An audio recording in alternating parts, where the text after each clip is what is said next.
शेतकऱ्यांसाठी आजच्या सर्वात मोठ्या टॉप आणि ठळक बातम्या आपण या ठिकाणी पाहतोय। पहिलीच बातमी निघते, आजपासून पुढचे 4 दिवस अवकाळीचा जोर, अधिक हवामान विभागाचा अंदाज। पुढली मोठी बातमी निघते, सोयाबीन बियाणे दरात कंपन्यांकडून मोठी वाढ, शेतकरी अडचणीत। पुढली मोठी बातमी निघते, बळीराजाला रडवतोय अवकाळी, दर महिन्याला येणाऱ्या पावसाने शेतकऱ्यांचं प्रचंड नुकसान।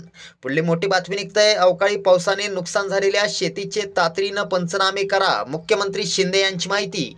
पुढली मोठी बातमी निघते, ई-केवायसी केलेल्या 3 लाख शेतकऱ्यांकरिता 210 कोटी 30 लाख रुपयांचा निधी वितरित, शेतकऱ्यांना दिलासा। पुढली मोठी बातमी निघते, बीड जिल्ह्यातील शेतकऱ्यांना 75% अग्रिम पीक विमा मंजूर। पुढली मोठी बातमी निघते, कर्जमाफीपासून वंचित राहिलेल्या शेतकऱ्यांची 791 कोटींची कर्जमाफी जाहीर। पुढली मोठी बातमी निघते, परभणीमधून गोविंदपुरात शेती कर्जाला कंटाळून तरुणाने जीवन संपवले। पुढली मोठी बातमी निघते, भाजप खासदाराला सवाल करणारा शेतकरी गायब।